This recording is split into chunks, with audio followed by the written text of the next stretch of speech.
nakita kong isang babae. Di ko malimutan ang kanyang imahe.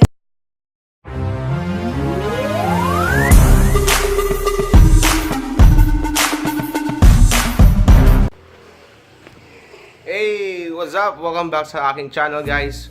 This is Supremo and long time no see at matagal po akong hindi nakapag-vlog. I'm really sorry kasi sunod-sunod po yung ating mga projects, sunod-sunod po yung mga errands ko sa company namin, mga order ko sa clients.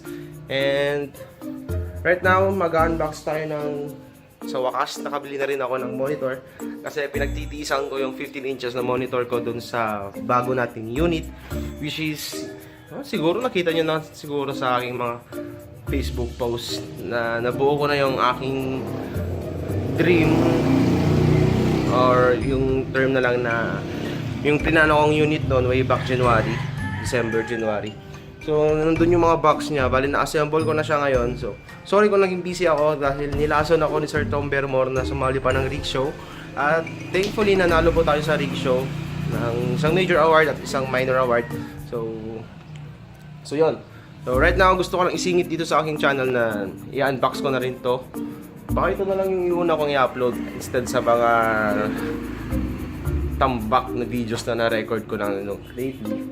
But yung nabili kong monitor, guys, is the Nvision 24 inches na LED gaming monitor na meron siyang 144Hz, 4ms, Full HD resolution, 24 inches, AMD FREESYNC. Siyempre, pwede na rin yan sa G-Sync. Manok. And then, meron siyang 1,800R spring curve. Yung curve niyan. And MVA.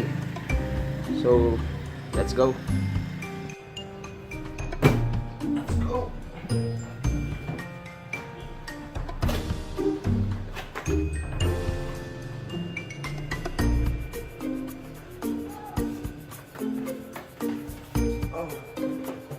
Actually, yung napansin ko lang ngayon, itong 4ms niya, dinikit nila. Kasi yung actual nito kasi 1ms. Siguro napatunayan na nila Sir Tom, yung mga nag-review na rin previously na 1ms yung market ni Nvision. Pero yung mga other reviews is sinabi na nilang 4ms lang yung ano niya. So okay lang. Hindi naman ako talagang casual na heavy gamer. I just only play pag free time. Nag-i-strip po ako, follow my stream page. So let's open.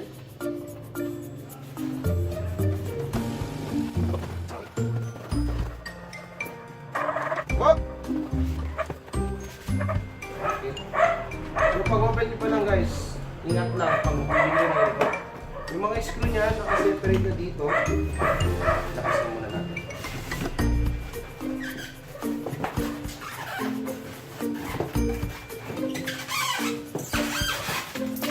That's out there. So, pagbukas nyo ng box, ingat kayo, baka mahulog agad itong mga to. Yung first na nakita ko dito is DP. DisplayPort to DisplayPort. Sa monitor until sa ating GPU. Okay, spoiler alert. Yung GPU yung pinili ko is RTX 2060. Ayos na yun sa akin kasi hindi naman ako mahilig sa mga AAA games. And then, meron siyang screw tatlo. And then, here is the power cord. Ayan. And ito yung ano niya, yung leeg niya. Actually, parang okay na pintahan ko to. So, sa tingin nyo guys, pipintahan ko na ba? Kasi mag-white team ako, alam yan. And then, yung paa niya. So, what's up mga paa? Siyempre, watcher tayo ni Master Kong. Gago! Actually, pipintahan ko na nasa to. Let's go! A few minutes later. At hindi ko tinuloy magpinta nito. Kasi na-realize ko, pag i-repaint mo to, dapat nakasabit to.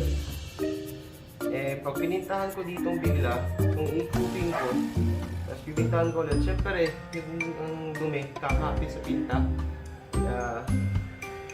Notice lang guys na make sure na bago mag-repaint dyan, di dahil may spray can na kayo or ano dyan pagpinta.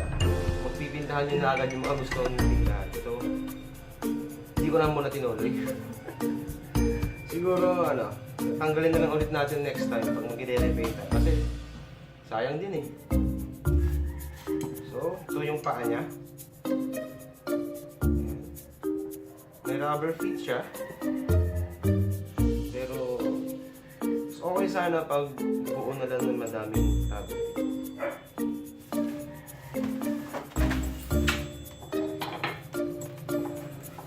Pero hindi siya shady.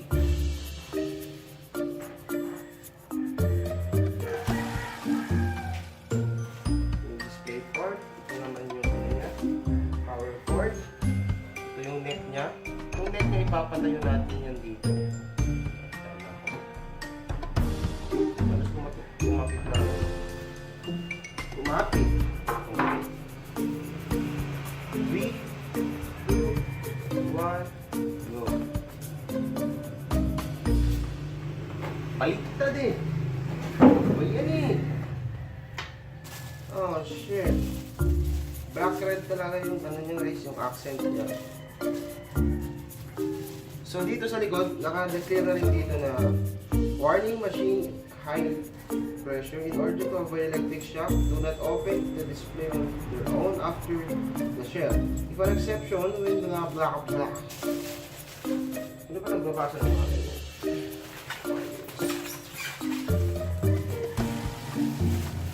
So guys, this is now. May curve plus na siya dito. Ayos. Nice one Nvision.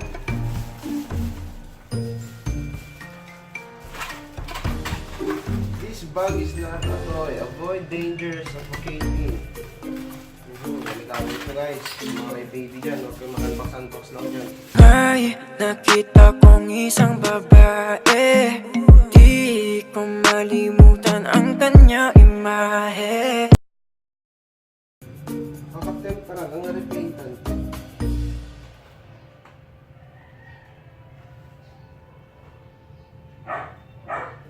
Siyempre bago dapat dahan-dahan lang mo tayong pamagaslasan.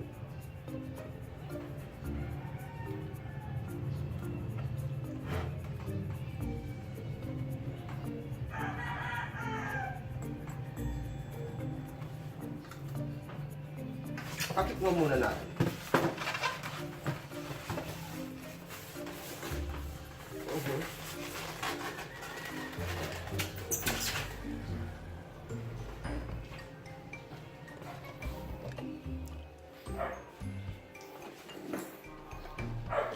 So as you can see guys, ito yung likod ng ating speaker.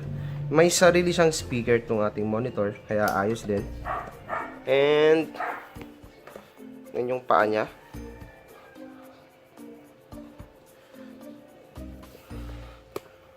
And let's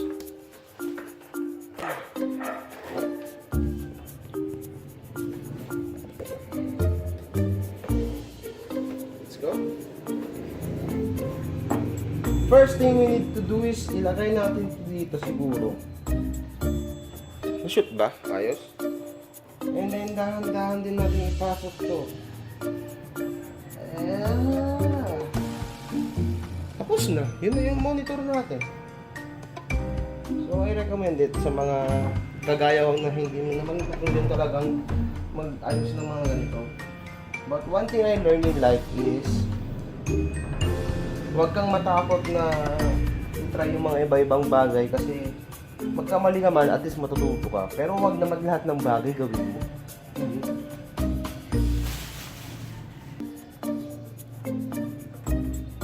Dahan-dahan lang guys pag pinapasok nyo kasi mas okay pag dahan-dahan, okay?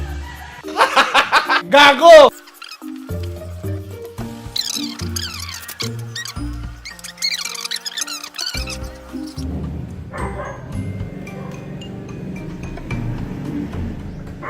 Double check lang natin, baka medyo hindi mahigpit talaga. Okay.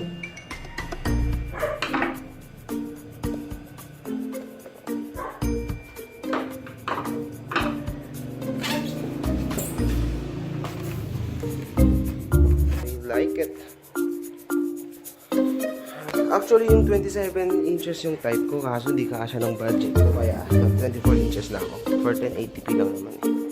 So, gagamitin ko to for editing, for streaming, for gaming, at lahat-lahat na yun.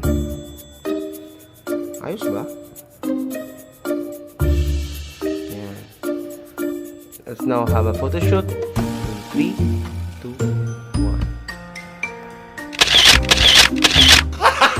1. Gago!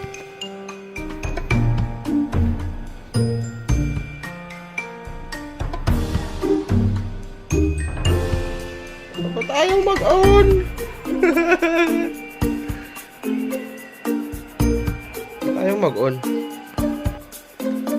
At yun po, na-set up na natin ang ating monitor. And bago ipakita sa inyo, i-warning ko lang muna kayo na pasensya na at magulo ang aking kwarto.